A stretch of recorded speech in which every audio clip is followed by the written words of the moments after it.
வணக்க மக்களை, சட்டமன்ற விளையாட மிக முக்கியமான செய்தி ஒன்று வெளியாகி இருக்கிறதா? திடீரென விலகியா 10 தாவைக்கா எம்எல்ஏக்களா? அதிர்ச்சிகள். முதலமைச்சர் விஜய் எடுத்த ஒரு அதிரடி முடிவு தமிழக அரசியலில் அடுத்த பரபரப்பென்ன? வாங்க வீடியோவை மூலமாக காணலாம். அதாவது தமிழக வெற்றி கழகத்தால் உட்கட்சி பூசல் வெடித்துள்ளதாக வெளியாகியுள்ள இந்த தகவல் என்பது அரசியல் வட்டாரத்தில் பெரும் பரபரப்பை ஏற்படுத்தியிருக்கிறதா? அதாவது தமிழகத்திலே உட்கட்சி பிளவு என்பது நாளுக்கு நாள் அனைத்து கட்சிகளும் தீவிரமாக நடைபெற்று வருகிறதா? கட்சிகள் புதிதாக இணைந்தவர்களுக்கு முக்கிய வாய்ப்புகள் வழங்கப்பட்ட நிலையில் தங்களுக்கு மாவட்ட செயலாளர் பொறுப்புகள் கூட தராமல் புறக்கணிப்பதாக கூறி 10 தாவக எம்எல்ஏக்கள் கட்சி நடவடிக்கையிலிருந்து தொடர்ச்சியாக விலகியிருப்பதாக கூறப்படும் செய்திதான் தமிழக அரசியலிலே ஒரு புதிய பரபரப்பை கிளப்பியிருக்கிறதா? தலைமை மீதான இந்த அதிருப்தி மற்றும் ஆதங்கம் குறித்த விரிவான அறிக்கையை முதலமைச்சர் விஜய் கவனத்திற்கு சென்றதை அடுத்துதான் அவர் உண்மையாக செயல்பட்டு இந்த உள் விவகாரத்தை சுமூகமாக பேசி தீர்த்து வைக்க நிலையை சரி செய்யுமாறும் கட்சியின் மூத்த நிர்வாகிகளுக்கு அதிரடி அறிவுறுத்தல் ஒன்றை விடுத்திருக்கிறார்.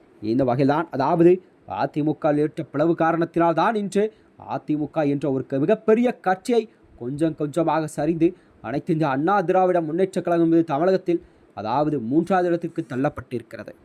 இந்த நிலையில்தான் தாவேக்கா தங்களுடைய கட்சியும் அந்த நிலைமைக்கு போகக்கூடாது என்ற சூழலில்தான் கட்சியை தனது கைப்பாட்டுக்குள் கொண்டு வர நினைக்கும் முதலமைச்சர் விஜயின் அதிரடி நடவடிக்கை மற்றும் அவருடைய அடுத்த கட்ட நகர்வு என்னவாக இருக்கும் என்ற கேள்வியெல்லாம் மக்களிடம் வெகுவாக எழுந்திருக்கிறதா? இந்நிலையில்தான் முதல்வர் விஜய் அவர்கள் கண்டிப்பாக அந்த 10 எம்எல்ஏக்களை ஆலோசனை செய்த பிறகுதான் கண்டிப்பாக அடுத்த கட்ட நடவடிக்கை எடுக்கப்படும் என்று எதிர்பார்க்கப்படுகிறதா? இந்த நிலையில்தான் தமிழகத்தில் தாவேக்கா ஆட்சி என்பது ஆட்சி பொறுப்பேற்ற 40 நாட்களில் தமிழகத்தில் உட்கட்சி வாரம் என்பது நாளுக்கு நாள் தீவிரமடைந்துள்ளதா?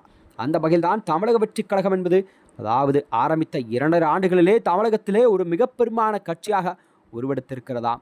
108 இடங்களை பிடித்து இந்த 2026 சட்டமன்ற தேர்தலில் மிகப்பெருமான கட்சியாக உருவெடுத்திருக்கிறது.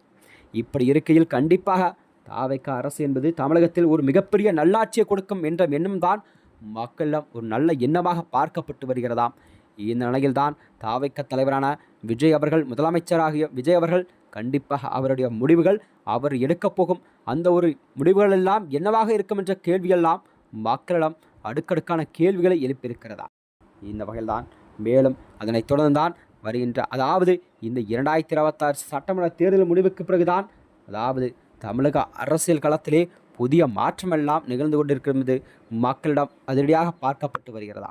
மேலும் இது போன்ற வீடியோக்களை தெரிந்து கொள்ள நமது சேனலை மறக்காமல் சப்ஸ்கிரைப் செய்து கொள்ளும். நன்றி, வணக்கம்.